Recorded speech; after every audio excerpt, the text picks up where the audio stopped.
सीधाच सीता आजा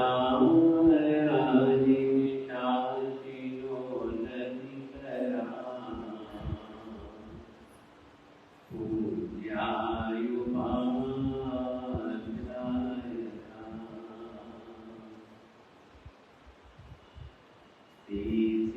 शांति सुपाठ का मुनिवरा राग राधिका पंचैते परमेशिनं प्रतिदिनं कुर्वन्तो मंगलम्। जय जगदीशोणी पियाणो जगद्गुरु जगानंदो जगन्नाथो जगबंधु जय जगप्रियामहो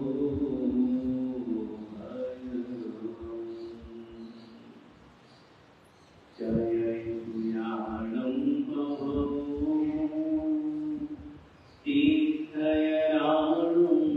तीर्थयारुण्यपरशिवो जय जय गुरुलोकनम् जय महापामीयो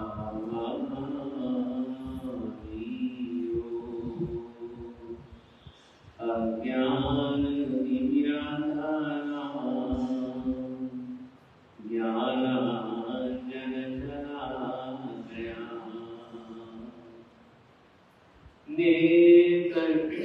नेत्रैर्उन्मीलितं येन तस्मै श्री गुरवे नमः। तस्मै गुरवे नमः।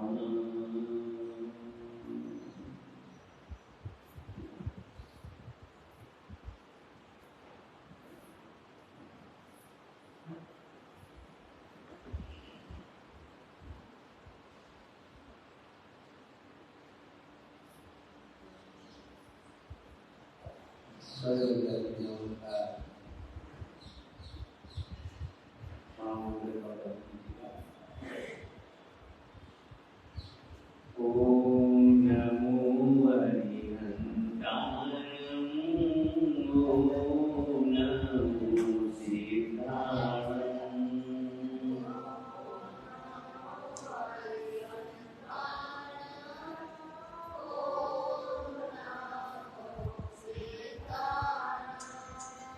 ओम नमो हरिहंताय ओम नमो सीताय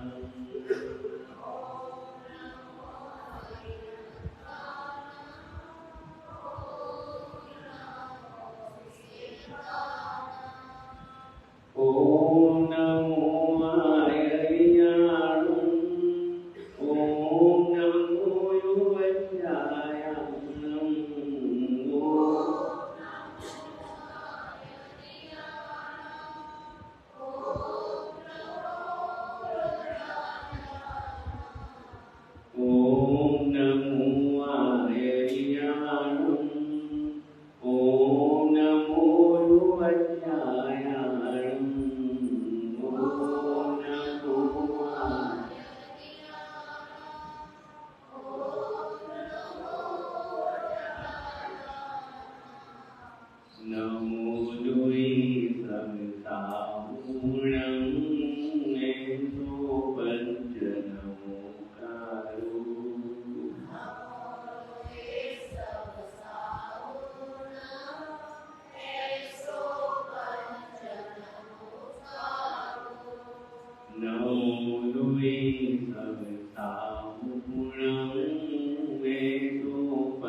उपस्थित संतमित साथी जी महाराज शुद्धिया महानुभाव के महात्मा कहते हैं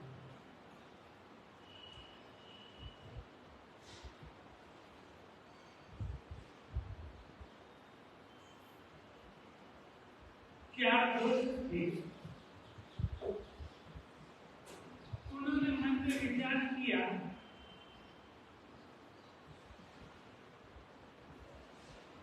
भारत में रहते रहते कि अब थोड़ा सा अमेरिका इत्यादि विदेश की भूमि पर घूमकर आए यह विचार करके चलो ही दोस्त ने विजय इत्यादि बनवा कर ठीक रिजर्वेशन कराई जिस दिन जाना था क्या दोस्त एयरपोर्ट पहुंचे जहाज पकड़ा और अमेरिका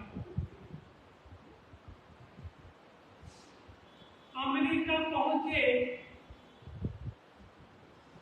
चावल दोस्तों ने विचार किया कि अमेरिका में जो सबसे बड़ा सबसे ऊपर का होटल है उस होटल में हम अपना पूरा करें और उस होटल के कमरे में जब पहुंच गए सामान इत्यादि रखा अब सोचा कि थोड़ा सा घूम आते हैं घूमने के लिए निकले सुबह से शाम हो गई घूमते घूमते रात के लगभग 11 साढ़े 11 बजे वापस होटल पहुंचे होटल में पहुंचकर लिफ्ट में कहा कि हमको सबसे ऊपर की मंजिल पर जाना है तब लिफ्ट में ने कहा संध्या के समय लिफ्ट खराब हो गई इसलिए लिफ्ट तो चालू नहीं हो सकती अब उन चारों ने सोचा कि अब करेंगे कमरा सबसे ऊपर का है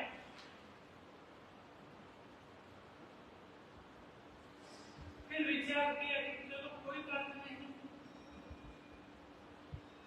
हम सीढ़ियों के द्वारा ही ऊपर चढ़ते हैं अब चारों जने सीढ़ियों के मार्ग से ऊपर चढ़ने लगे चारों ने सोचा कि कितनी ऊंची सीढ़ियां हैं अगर बिना कुछ बोले चढ़ेंगे तो वैसे ही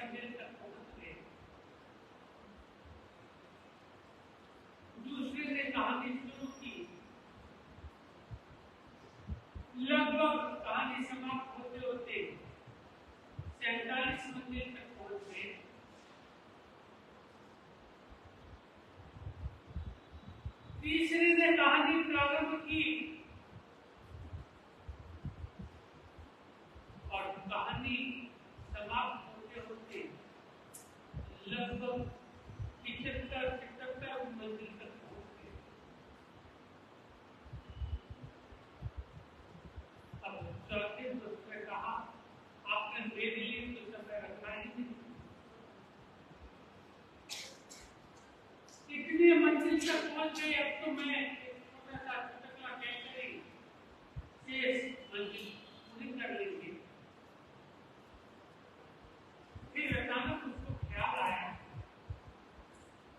तब उसने कहा कि भाई कमरे की चाबी इसके पास है। भाई कमरे की चाबी किसके पास है? कैमरे में अपनी अपनी जेब देखी,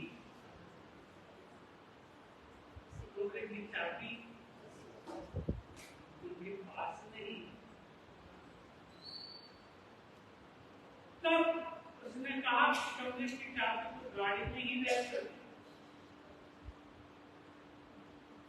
विचारों के चारों हम के पक्के वही ठिठक गए। बड़ी मुश्किल से तो इतनी ऊपर तक पहुंचे, अब नीचे जाएगा कौन?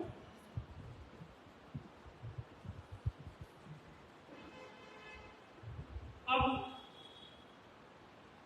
ऊपर पहुंच गए, रात को कमरे में तो खुलेगा नहीं, जा नहीं सकते कमरे के अंदर,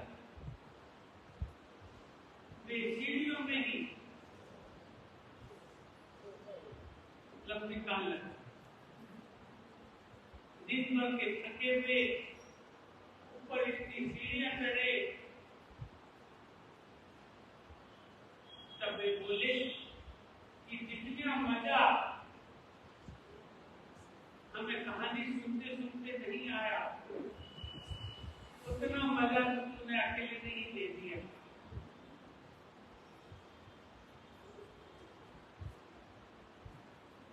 जिस तरह से वे चारों के चारों इतने ऊपर तक पहुंच गए, लेकिन चाबी के बिना उनका ऊपर चढ़ना बेकार हो गया। ठीक इसी तरह से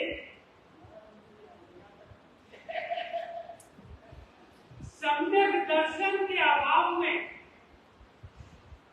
बिना सम्यक दर्शन के हम चाहे कितना मर्जी ऊपर पहुंच जाएं, हमें मंजिल नहीं मिल सकती। अगर हमें मंजिल चाहिए, हम चाहे जितनी मर्जी तपस्या कर लें, आराधना साधना उपासना कर लें, हमारी की गई आराधना साधना बिना सम्यक दर्शन के सारी की सारी व्यर्थ है। सम्यक दर्शन एक रूप है, और बिना सम्यक दर्शन के जितने भी हम कहें वे सारे के सारे जीरो है। अगर सभी के आगे एक का मुख लग जाए तो वह एक से बढ़कर 10 हो जाएंगे, 100 हो जाएंगे, 1000 हो जाएंगे। लेकिन बिना सम्यक दर्शन रूपी अंक के वे सारे के सारे जीरो है। हमें भी अपने जीवन में हमने चाहे जितनी मर्जी तपस्या आराधना साधना की, लेकिन हमारे पास में सम्यक दर्शन है या नहीं, यह जानकारी हमें है कि नहीं है कि हम सम्यक दर्शन से युक्त है या नहीं। तब आप लोग पूछेंगे कि सम्यक दर्शन क्या है।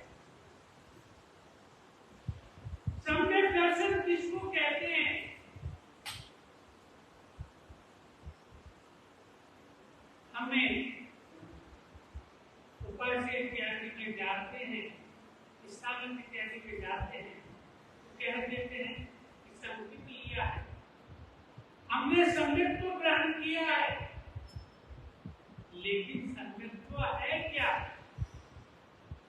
क्या किसी को जानकारी है कि सम्यक को किसको कहते हैं? सम्यक दर्शन किसको कहते हैं?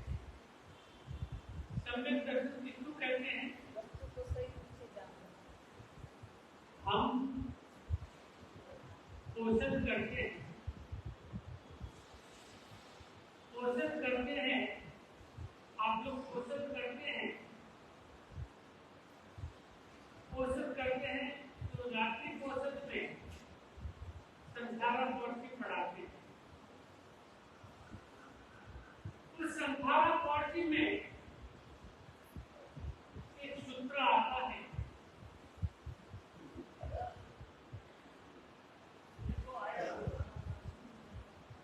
अरिहंतो महदेवो जावा जीव सुसामो पूर्णो जीव पंडतम तत्सम यह संबंधम नहीं गई।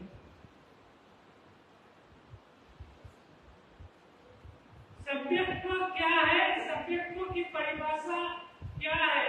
उसके अंदर इस छोटे से सूत्र में बताया गया है कि सभ्यत्व की परिभाषा क्या है, सभ्यत्व किसको कहते हैं।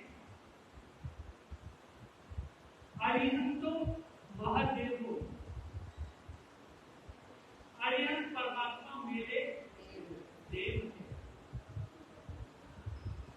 जावा जीव सुचामनो पूर्णो,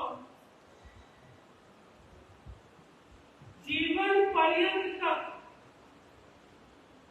सुसाधु मेरे गुरु हैं। जीव पंडतम तत्तम, जीवेश्वर परमात्मा द्वारा प्ररूपित तत्व ही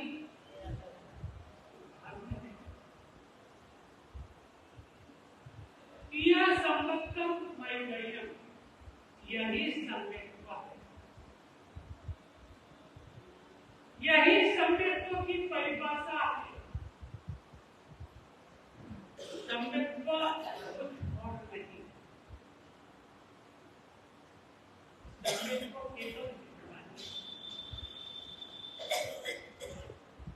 अरिहंत परमात्मा मेरे देव, सुसाधु मेरे गुरु, जिन्हें जो परमात्मा द्वारा प्ररूपित धर्म की धर्म यही सम्यक्त्व है।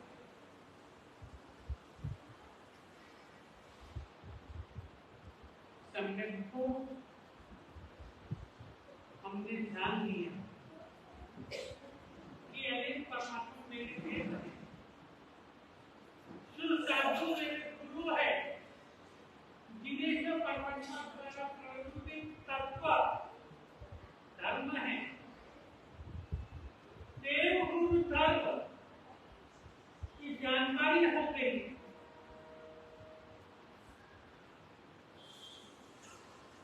देव गुरु धर्म की जानकारी होने के बाद जानकारी तो हमें मिल जाती है देव गुरु धर्म की,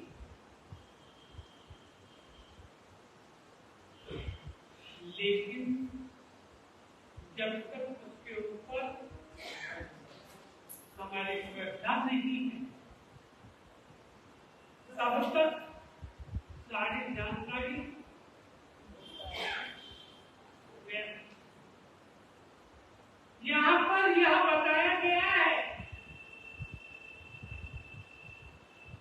कि चौथे पूर्व का ज्ञान धरने वाला व्यक्ति भी बिना सम्यक दर्शन के अभाव में वह व्यक्ति मुक्ति मंदिर तक नहीं पहुंच सकता। बड़े से बड़ा विद्वान भी कौन हो सकता है? चौदह पूर्व के ज्ञाता भी अज्ञानी है सम्यक दर्शन के अभाव में। तो इसलिए चौदह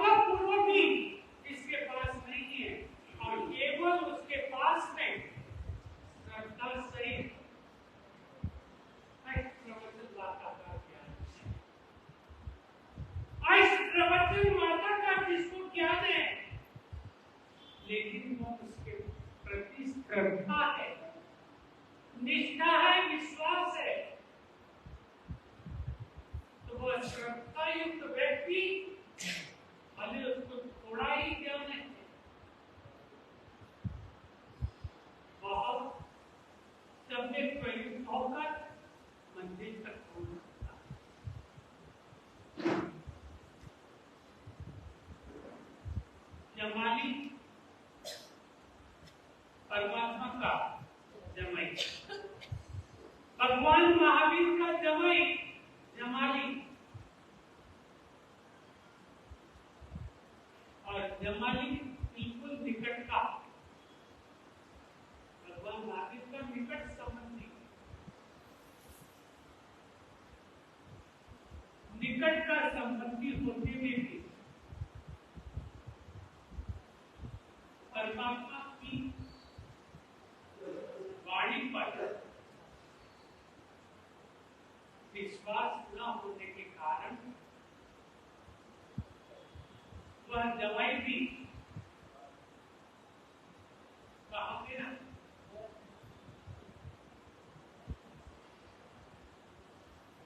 वह भी भटक रहा है संसार के चक्कर में। अभी भी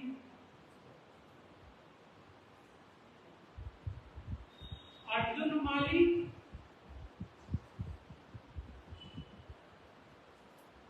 रोहिंग्या चोर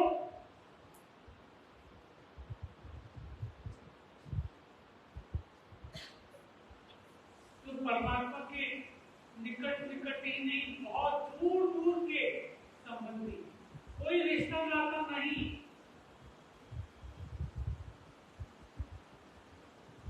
लेकिन परमात्मा की वाणी पर श्रद्धा हो गए और वे भी भवसागर से पार होते।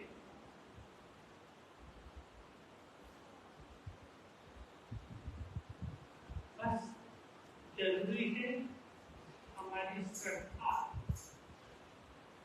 हमारी श्रद्धा कैसी है, हमारा विश्वास कैसा है।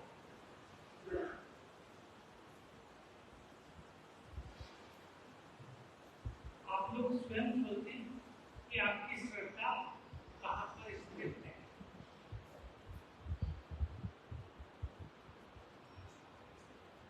हमारी श्रद्धा कहां है?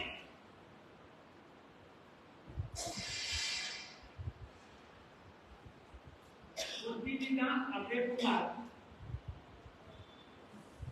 वह बुद्धि निदान अभय कुमार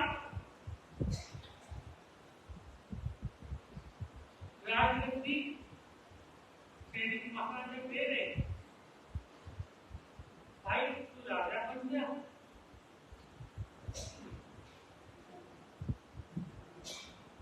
लेकिन अभय कुमार क्या कहता है? क्या कहता है? वह केवल इतना ही कहता है कि पिताजी मैं राजा बन जाऊं,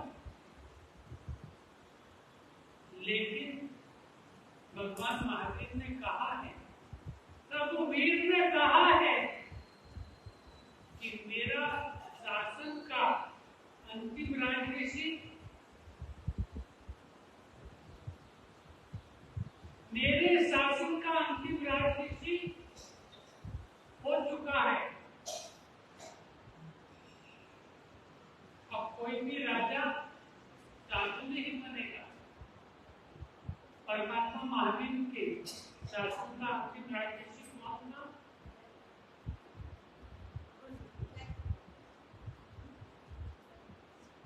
उदायन अंतिम राजऋषि।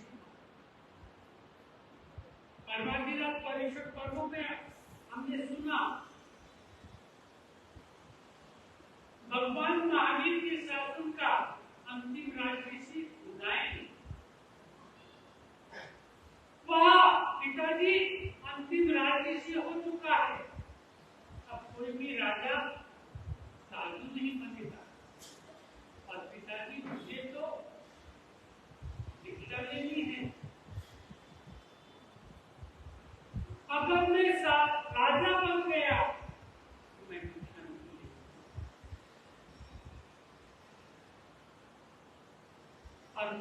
की वाणी पर अटूट श्रद्धा, एक निष्ठ आस्था, और इस कारण से सामने से आया हुआ राज्य मैं राजा नहीं बनूंगा, क्योंकि मैं साधु नहीं बन सकता।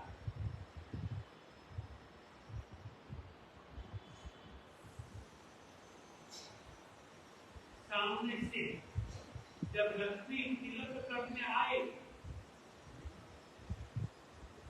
सामने घर पर कोई सुबह सुबह ही लक्ष्मी रानी आकर दर्शन दे दे और कहे कि मां जो तुझे चाहिए वो ले ले, आज मैं तेरे पर प्रसन्न हूं,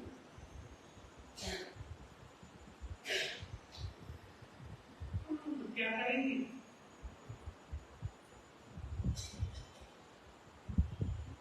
लक्ष्मी चांदला निकालने आई है, टीका कर रही है, और इधर और बापा के मंदिर जाना है।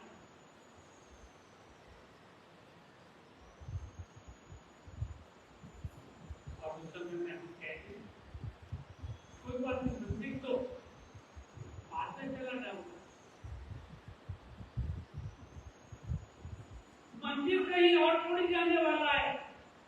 आज बड़ी मुश्किल से तो लक्ष्मी जी प्रसन्न हुए हैं,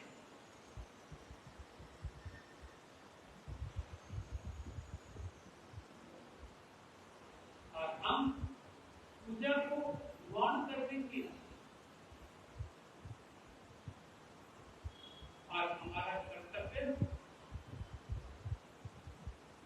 छूटकर हम लक्ष्मी जी की सेवा में लग जाएंगे।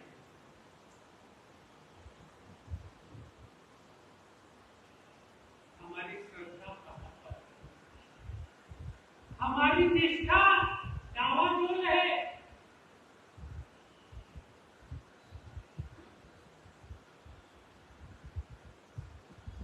हम बहुत जल्दी जरा सी को तकलीफ आई नहीं, हम विचलित हो जाते हैं।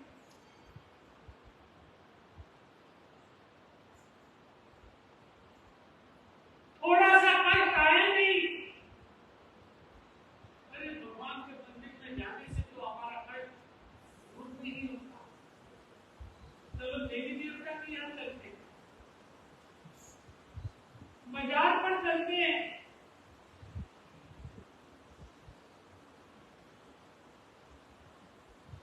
हमारी श्रद्धा कहाँ है?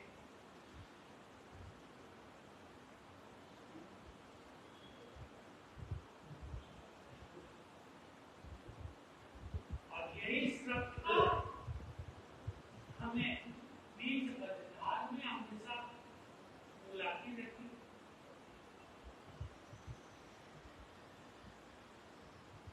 हम 84 के चक्कर में भटकते रहते हैं।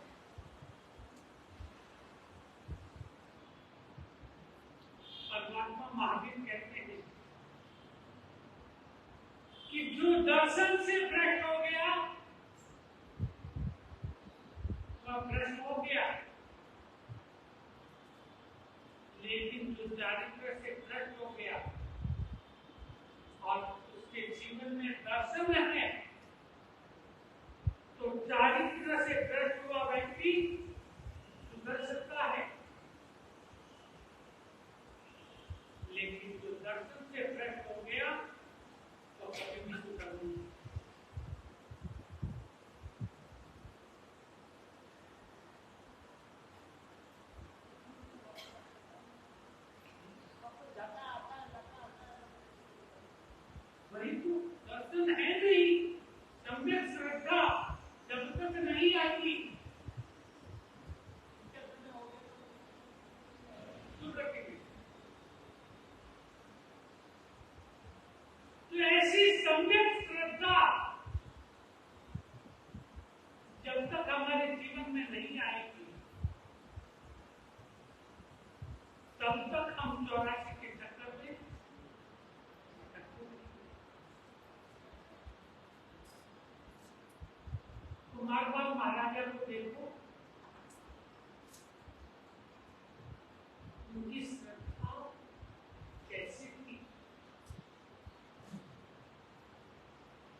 जीवन में परमात्मा का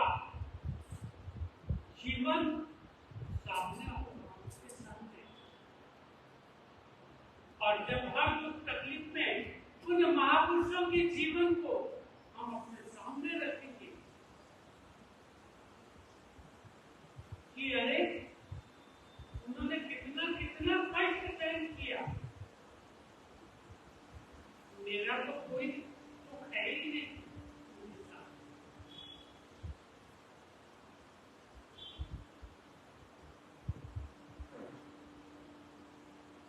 ऐसी सम्यक श्रद्धा हम लोगों के जीवन में भी आए। हम भी जितनी मर्जी तब तक आराधना साधना करें, लेकिन सम्यक दर्शन रूपी आंकड़ा उसके आगे लगा के चले जाए, क्योंकि बिना सम्यक दर्शन के सम्यक ज्ञान नहीं बन सकता। बिना सम्यक दर्शन के सम्यक चारित्र नहीं बन सकता। बिना सम्यक दर्शन के सम्यक तप नहीं बन सकता।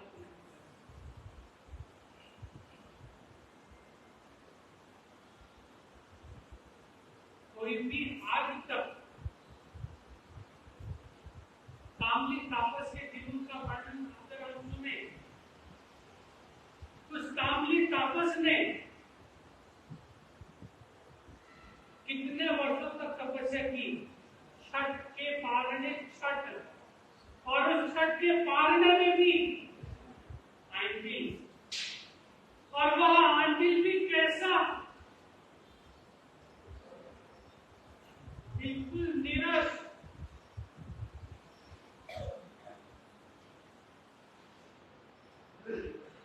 और उस कामली तापस ने 60,000 वर्षों तक तपस्या की। 60,000 वर्षों तक तपस्या की, कितनी बड़ी। लेकिन सम्यक दर्शन न होने के कारण से वह कामली तापस भी भ्रमणा में इस चक्रव्यूह में अब तक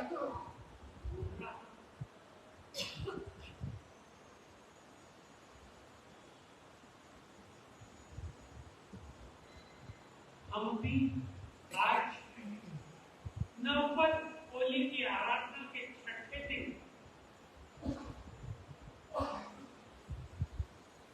हम सम्यक दर्शन की आराधना कर रहे हैं।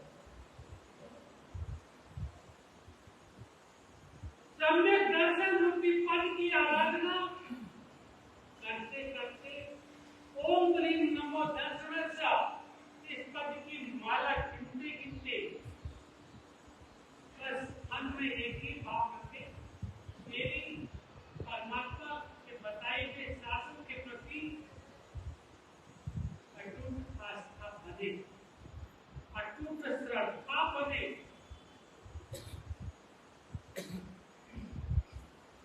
देव गुरु धर्म के प्रति मैं एकनिष्ठ बन सकूं,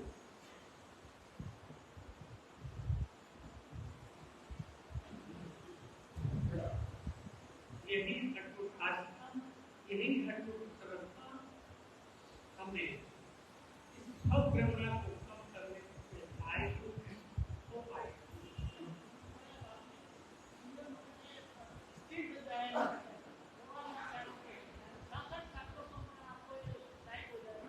बिल्कुल हो जाए।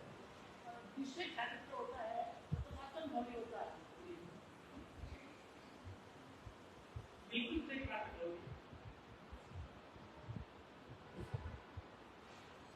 तो ऐसी सम्यक श्रद्धा हमारा भी क्षायिक सभ्यत्व हमें भी जल्द ही प्राप्त हो, तो हम भी बहुत जल्दी मुक्ति मंदिर तक पहुंच सकते हैं।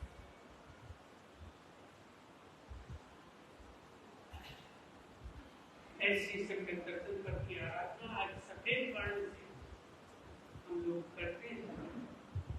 आपने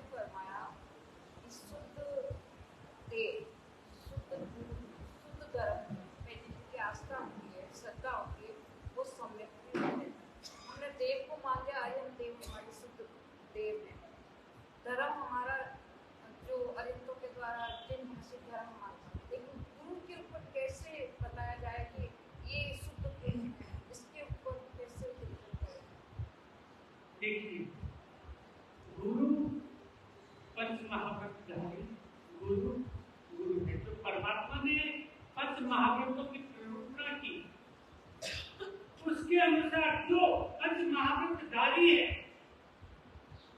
फिर ये नहीं देखना किस पंथ का है।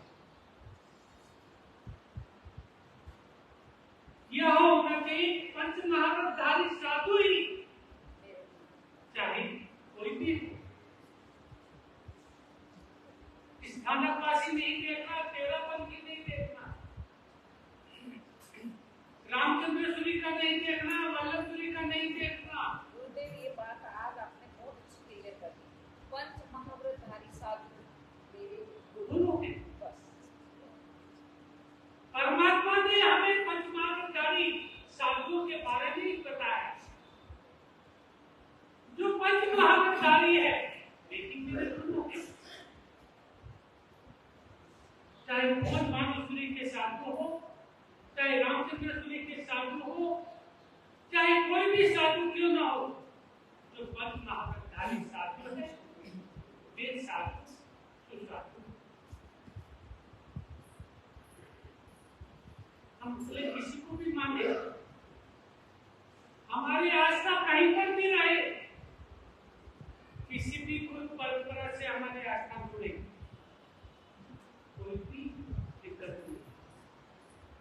क्योंकि परमात्मा ने कहा है हम कहीं से भी जुड़े, किसी भी परिवार से जुड़े, जुड़ना तो पड़ेगा ही, लेकिन जोड़कर भी अगर जुड़े में ही रहेंगे, जैसे कि आज मैं सज्जन राजी के परिवार से जुड़ा हुआ हूं, आज मैं सज्जन राजी के परिवार से जुड़ा हुआ हूं। अगर मैं केवल किसी एक परिवार से जुड़ा रहूंगा, हमारी मुक्ति नहीं है। हमें उस परिवार को भी छोड़ना पड़ेगा। अगर हम उससे जुड़े रहेंगे तो भटकते रहेंगे। जहां जुड़ाव है और भटकाव है, जुड़ाव है वहीं पर बंधन है, और जहां जुड़ाव नहीं, बंधन से मुक्त है। और जो बंधन से मुक्त हो गया वह मुक्त हो गया। हमें किसी से भी नहीं बनना। हाँ, जहां जुड़ा हुआ है जुड़े रहे, आस्था के साथ जुड़े रहे, लेकिन आखिर तो उनको भी छोड़ना ही।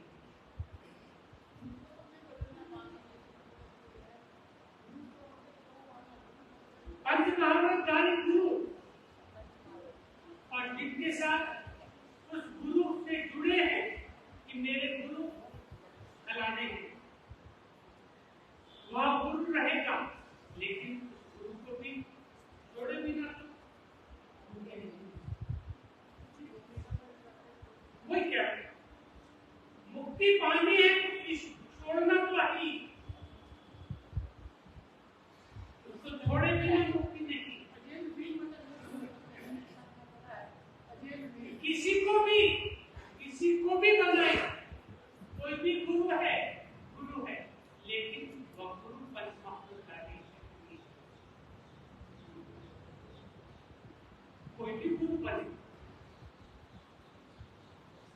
चाहे किसी को भी बना, लेकिन वह गुरु जुड़ा हुआ है, लेकिन उसके साथ भी हमारा बंधन अटूट देखने में, उस बंधन को भी आखिर एक दिन तो तोड़ना ही पड़ेगा। तो हम भी सम्यक दर्शन की आराधना करके, हम भी अपने प्रत्येक आराधना साधना के साथ में वह सम्यक दर्शन रूपी अंक जोड़कर हम भी अपने स्वप्न को समाप्त कर पाए। इसी मंगल की भावना के साथ हम जो आगे बात कर रहे हैं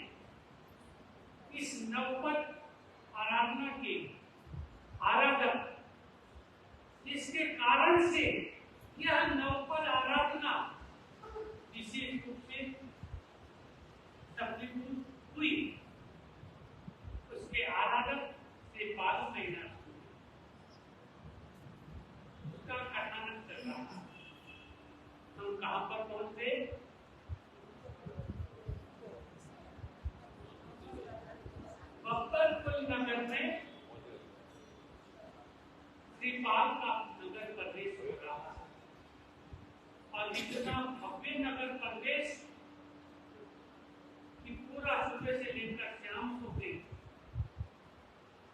और इसी कारण से इतना लंबा समय पूरा 24 घंटे अभी तक नगर प्रवेश हुआ। ऐसा भव्य नगर प्रवेश हुआ। राजा ने राजमहल में राजसभा में श्रीपाल को कुछ आसन दिया और कुछ आसन देकर श्रीपाल की आओ भगत की तैयारी करके और जब श्रीपाल डबल सेट से विदा हुआ पूछा कि मैं जा रहा हूँ, कोई बात नहीं तुम जाओ, मैं तो यहीं पर व्यवहार कर रहा हूँ। और श्रीपाल नगर बब्बरपुर नगर में पहुंचा।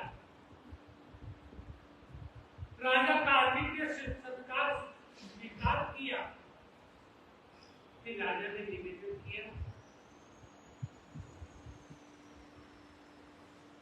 मेरी बेटी है, उसका नाम मदन मंजूषा है, आप मेरी बेटी को स्वीकार करें। तब श्रीपाल ने कहा कि आप कोई बात आने दो, मैं तो इसी के लिए तो घूम रहा हूं। लेकिन श्रीपाल ने कहा नहीं, आप तो मेरे खुद को भी नहीं जानते, मेरे खानदान को पहले पैदा तो कर लो कि आपका मेरा खानदान कौन सा है। एक राह चलते व्यक्ति को आप अपनी बेटी दे रहे हैं। तब राजा कहता है कि हमने आपके खानदान को आपके कार्य प्रणाली से पहचाना। खानदान की पहचान हमारी कार्य पद्धति से लग जाती है कि हमारा खानदान कैसा है।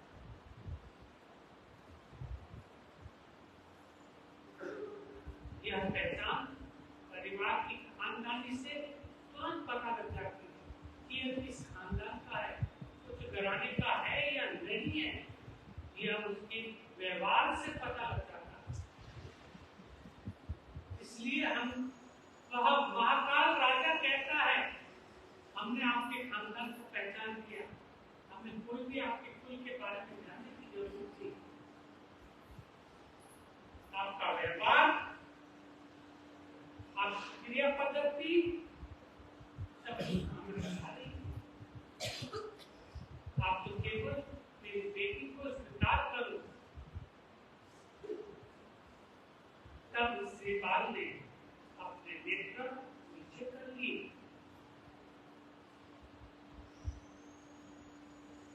और अच्छा मंगल गौर देखकर, मंगल घड़ी में देखकर महाकाल राजा ने श्रीपाल की मदन मंजूषा के साथ शादी कर दी। शादी करने के बाद में हर तरह का दहेज दिया, खूब सारा सामान दिया, एक बहुत बड़ा जहाज दिया, 7 मंजिला जहाज दिया और 2 मंडलियां भी दी, नाटक मंडलियां दी। और वे वहां से विदा होकर बब्बरपुर नगर के तट पर समुद्र किनारे पर आए। राजा ने परिवार सहित मदन मंजूषा की विदाई की, श्रीपाल को विदा किया और वे सभी के सभी जहाज में बैठे। दवा से तो इंतजार कर ही रहा था। सबके आने पर जहाज रवाना हुई। सभी जहाज पर बैठकर रवाना हो गए। जहाज जब तक दिखाई दिया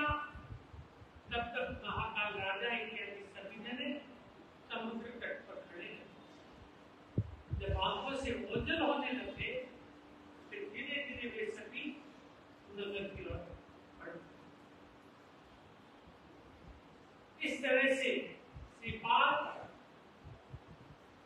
महाकाल राजा से विदा होकर अगले द्वीप की ओर बढ़े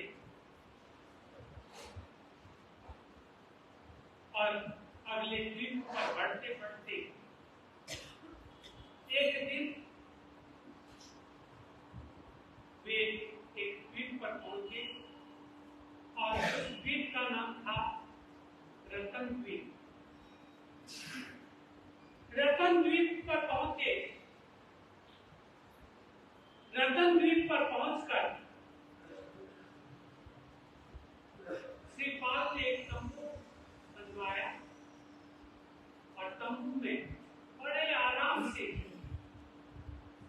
बैठ गए और नाटक मंडलियां उनके साथ ही नाटक देखते थे। गीत गान इत्यादि चालू हो गया। धवल शेठ अपने 250 जहाज का सामान उतारा, बेचने लग गया। इससे धवल शेठ को याद आया कि श्रीपाल तो बड़े मौज से बैठा है, उसके जो 250 वाहन है, जहाज है, उसमें रखा हुआ सामान को तो बेच नहीं रहा। वो श्रीपाल के पास आया और श्रीपाल को आकर कहता है कि आपने अपने जहाज का सामान नहीं बेचना। तब श्रीपाल कहता है मुझे व्यापार करना कहाँ आता है।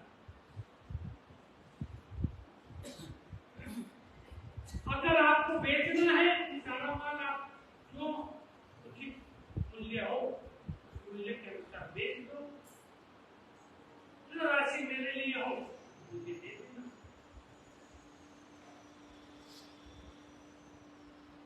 अब धवल सेठ सोचता है इसके 250 जहाज पे तो बहुत अच्छा अच्छा माल है। अब ऐसा करता हूँ मेरे यहाँ का जो खराब माल है वो तो इनके जहाज के अनुसार बेच दूंगा और इसके यहाँ का अच्छा माल मैं अपने अनुसार बेच दूंगा। जिसमें अच्छा मूल्य मिलेगा वो मेरा और जिसमें कम मूल्य मिलेगा वो इसका।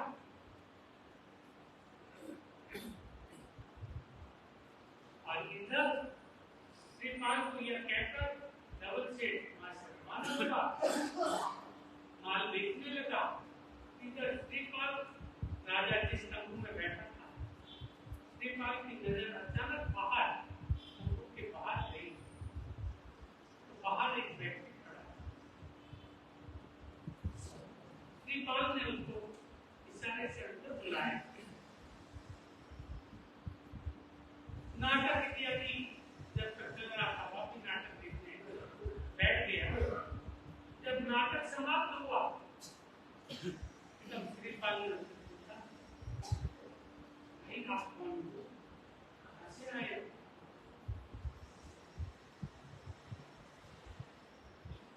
तब उस व्यक्ति ने कहा मैं जिमदास हूँ,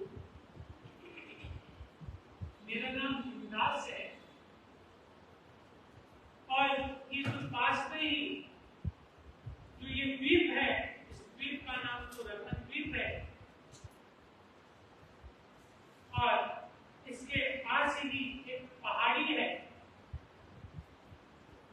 उस पहाड़ी के अंदर एक नगर है, उस नगर का नाम रतन संख्या नगरी है। उस रतन संख्या नगरी के अंदर कनक केतु नाम का एक राजा है। उस राजा के रतन माला नाम की एक रानी है, उससे 4 संतानें हुई।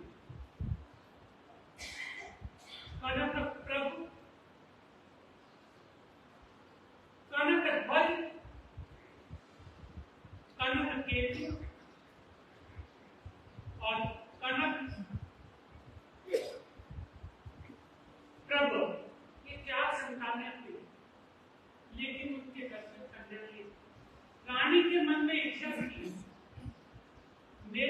में भी जवाई आए, इसलिए मैं चाहती हूँ कि एक बेटी को,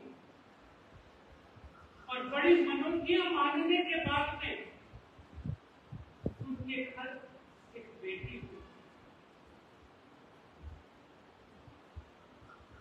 वह बेटी बड़ी होने लगी, राजा ने उसकी हर तरह की पढ़ाई इत्यादि की व्यवस्था की और साथ ही साथ धर्म ध्यान में भी वह बेटी सबल हुई। प्रतिदिन परमात्मा की पूजा करती थी, आदिनाथ भगवान के मंदिर की पूजा वह प्रतिदिन करती थी, त्रिकाल समय मंदिर जाती। एक दिन वह पूजा कर रही थी, राजा बाहर खड़ा था। राजा ने बाहर खड़े खड़े विचार किया, अब मेरी बेटी शादी योग्य हो गई, इसका कोई योग्य पति मिल जाए। यह विचार कर ही रहे थे राजा, और इतने में वह राजकुमारी मूल गंबारे से बाहर आई, और जैसे ही मूल गंबारे से बाहर आई वह बंद हो गया, अपने आप मूल गंबारा बंद हो गया। राजकुमारी ने बड़ी कोशिश की, राजा ने भी बड़ी कोशिश की, तब वह राजकुमारी कहती है, हे परमात्मा, मेरे से ऐसी कौन सी असाधना हो गई जिसके कारण से आपका दरवाजा बंद हो गया? आप मेरे पर क्यों नाराज हो गए, क्यों रुष्ट हो गए? तब राजा कहता है, बेटी, असाधना तेरे से नहीं, असाधना तो मेरे से हुई। मैंने मंदिर में आकर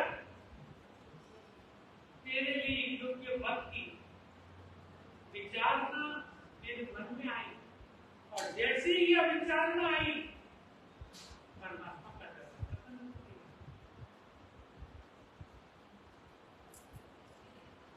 तब राजा ने कहा कि जब तक ये दरवाजा नहीं खुलेगा तब तक मैं यहीं पर बैठा रहूंगा। रानी भी उसी समय मंदिर में आ गई, बेटे भी आ गए, और सारे जने वहां पर बैठकर कि जब तक भगवान का मंदिर नहीं खुलेगा तब तक हम अंजन ग्रहण नहीं करेंगे। एक दिन हुआ, 2 दिन हुए, 3 दिन हो गए। तीसरे दिन एक देववाणी हुई। उस देववाणी में कहा कि गलती किसी की नहीं है, यह तो मैंने दरवाजे बंद किए, मैं चक्रेश्वरी देवी हूं और दरवाजे मैंने बंद किए हैं। जो व्यक्ति आकर 1 महीने के अंदर अंदर वह व्यक्ति आएगा और जिसके देखते ही दरवाजा अपने आप खुल जाएगा, वही इस बेटी का पति होगा, इस राजकुमारी का पति वही होगा।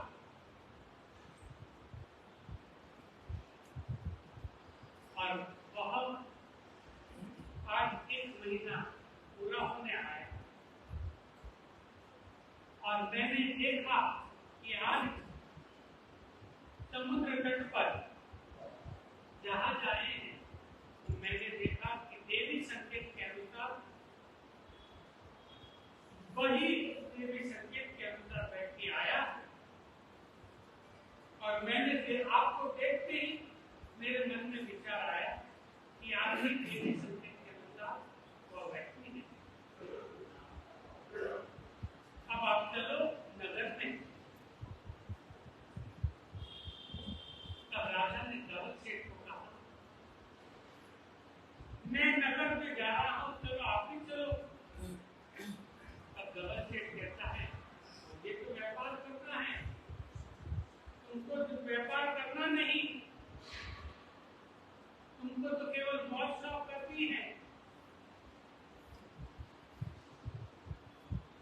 मैं तो यहाँ से नहीं जाऊंगा, तुमको जाना होता हो। और श्रीपाद उस व्यक्ति के साथ, दीनदास के साथ नगर की ओर गया। सारे परिवार के लोग भी, श्रीपाल के परिवार के लोग भी, अकेला आया। अब तो बहुत बड़ा परिवार हो गया श्रीपाल का। श्रीपाल नगर के अंदर गया। तब उस दीनदास ने कहा श्रीपाल को, पहले नगर जो भी आपके परिवार के लोग हैं सभी मंदिर में जाएंगे और मंदिर में जाकर वापस आ जाएंगे और सबसे आखिर में आप जाना, सबसे अंत में आप जाना, क्योंकि इससे पता लग जाएगा। नहीं एक साथ जाओगे तो पता नहीं लगेगा किसकी दृष्टि से दरवाजा खुला। इसलिए एक ही करके भेजो। और आखिर में श्रीपाल जैसे ही उसका नंबर आया, उस बारी के अनुसार बात जैसे ही अंदर जाने लगा, शिव चक्र भगवान को याद किया और याद करके जैसे ही श्रीपाल की दृष्टि मूल दरबार के दरवाजे पर पड़ी और दरवाजा खुल गया। दरवाजा खुल गया। इधर राजा के पास भी समाचार पहुंचे कि कोई व्यक्ति आया है और उसके देखते ही दरवाजा खुल गया। राजा भी अपने परिवार के साथ, राजकुमारी के साथ मंदिर में आया। मंदिर में आकर दर्शन किए परमात्मा की, क्षमा याचना की और बाहर आकर जैसे ही श्रीपाल जाने लगा, तब राजा कहता है कि हे महाभाग, देवी संकेत के अनुसार आप पधारे हैं। आप मेरी बेटी के पति हैं। आप राजमहल में पधारे। और श्रीपाल राजा के साथ में राजमहल में आता है। राजमहल में आकर राजा ने अपनी राजकुमारी के साथ उसका शादी करवा दी। शादी करवाई, फिर राजा ने महल दे दिया। उस महल में राजकुमारी के साथ एक बार जाता। एक दिन राजा के पास श्रीपाल बैठा है राजसभा में। कुछ व्यक्तियों ने आकर कहा कि राजन, एक महाराज, समुद्र के तट पर एक व्यापारी आया है। वह व्यापारी कर नहीं दे रहा। राजन, हमने उस व्यापारी को बंदी बना लिया। अब उसको क्या सजा देनी है?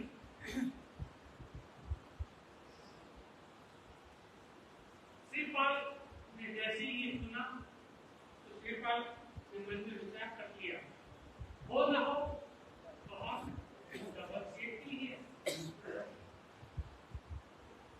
तब श्रीपाल ने कहा उसको फांसी की सजा दे दो, उसको मृत्यु दंड दे दो। तब राजा ने, तो श्रीपाल ने कहा, राजू पहले उसको अपने पास तो बुला लो, देख तो लो कि अपराधी कौन है। बिना देखे उस अपराधी को दंड क्यों दे? तब श्रीपाल के कहने से राजा ने बंदी ये व्यक्ति को बुलाया। धवल सेठ को देखा। तब श्रीपाल ने राजा से कहा, इसके बंधन छुड़वा दो, इसे बंधन मुक्त कर दो। इनके कारण से ही मैं यहाँ पर आ पाया हूँ। अब राजा बंधन मुक्त करता है या नहीं करता,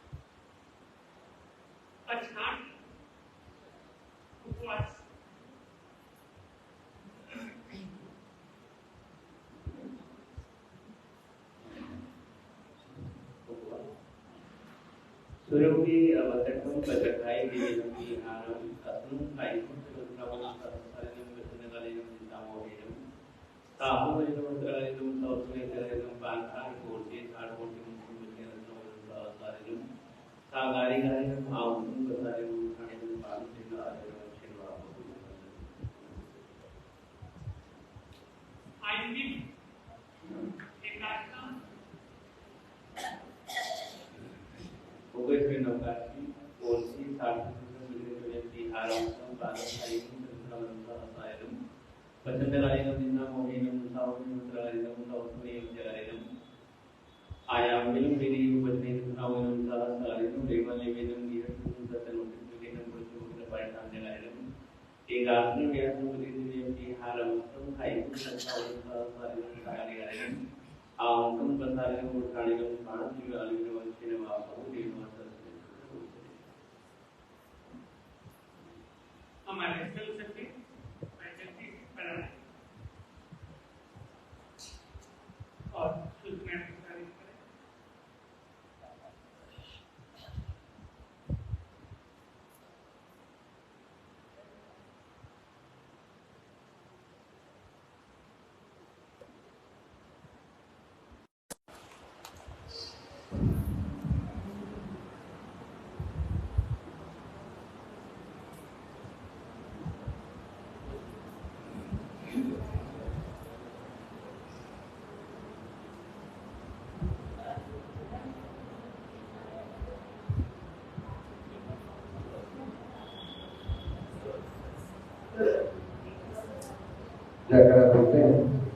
बोले गौरी पार्षनाथ भगवान की शासनपति परमात्मा हमारे स्वामी के चरणों में वंदन। पीठाधिपति परमात्मा गौरी पार्षनाथ प्रभु के चरणों में कोटि वंदन।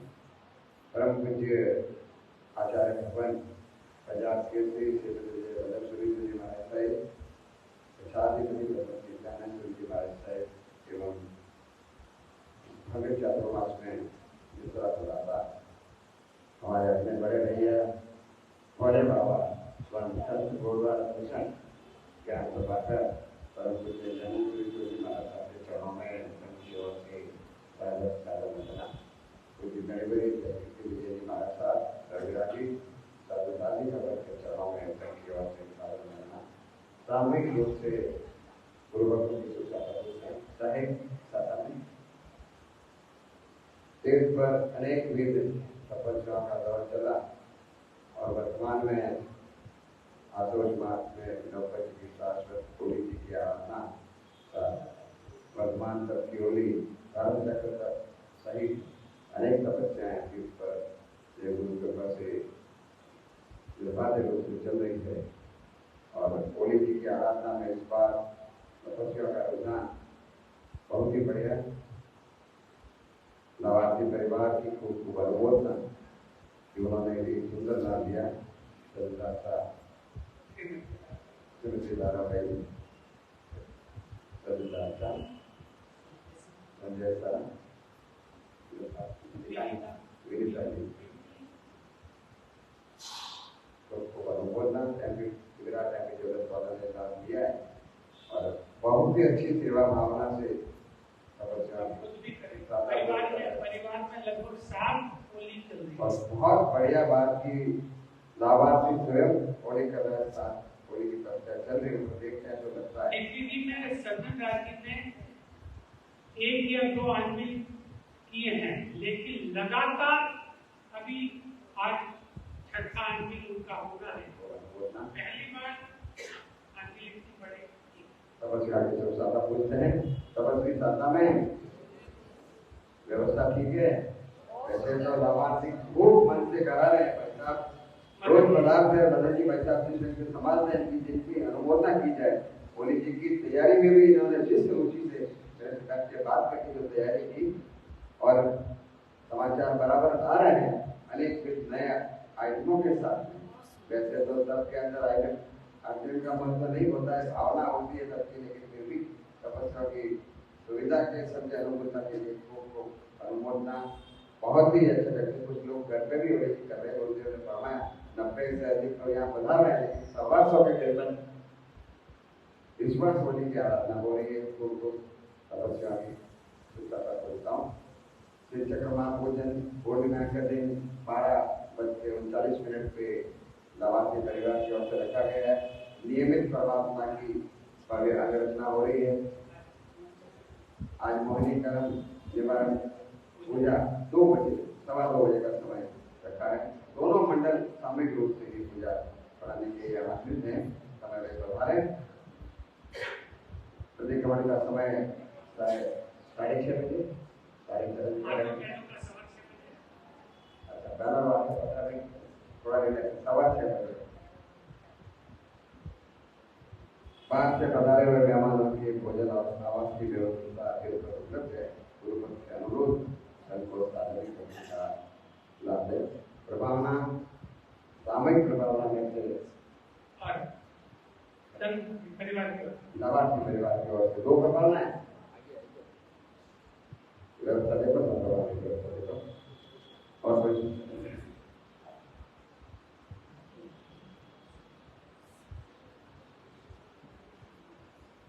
मुंबई चैम्बूर से श्रीमान विकास साहब पधारे हैं। मंच पर पधारे हैं।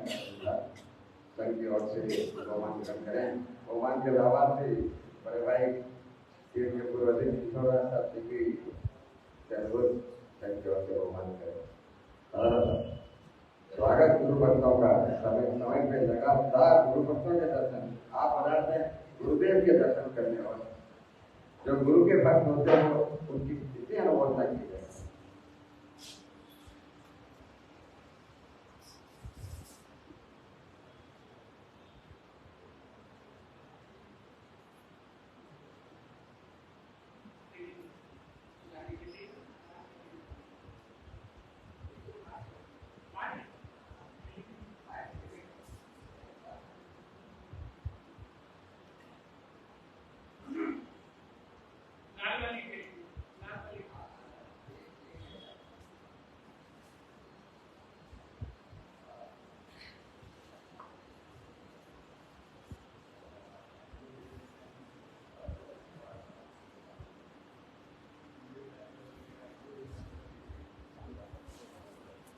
एक स्टैंडिंग जितना आज सब आ जाओ।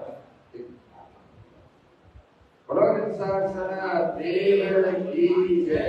जब तक सूरज चांद रहेगा जब तक सूरज चांद रहेगा सामूहिक गुरु वंदन करो पधारो।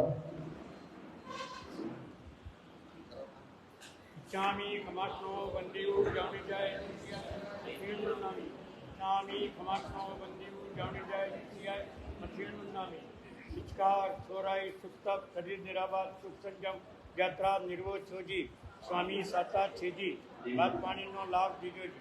चामी खमासनो बंदियो जाने जाए शिष्याय मछेन नामी इच्छा कारण संदिशा भगवान अभूत्योमी अभ्यंतर रायम खाम्यो चम खामेमी रायम जंग किंची अपत्यम परपत्यम बत्ती पानी विनय व्यवस्थी कलावी कलावी उत्साह में समाज है उनतक वसवे की बताए जंग किंची मध्य विरह परिणाम सोमवा वरंवा तुम्हें जन्म नाम न जाना कि तस्मिन शाम कुमरा जामी खमासनो बंदियो जाने जाए नित्याय मंत्र गुरुदेव से सतत मंदिर पाठ के विरोध उपसर्गाध्ययं ज्ञान्ति देवी नवलय मनः प्रसन्नतामेति पूज्यमाने दिनेश्वरे सर्वमङ्गलमाङ्गल्यं सर्वकल्याणकारणं प्रधानं सर्वधर्माणां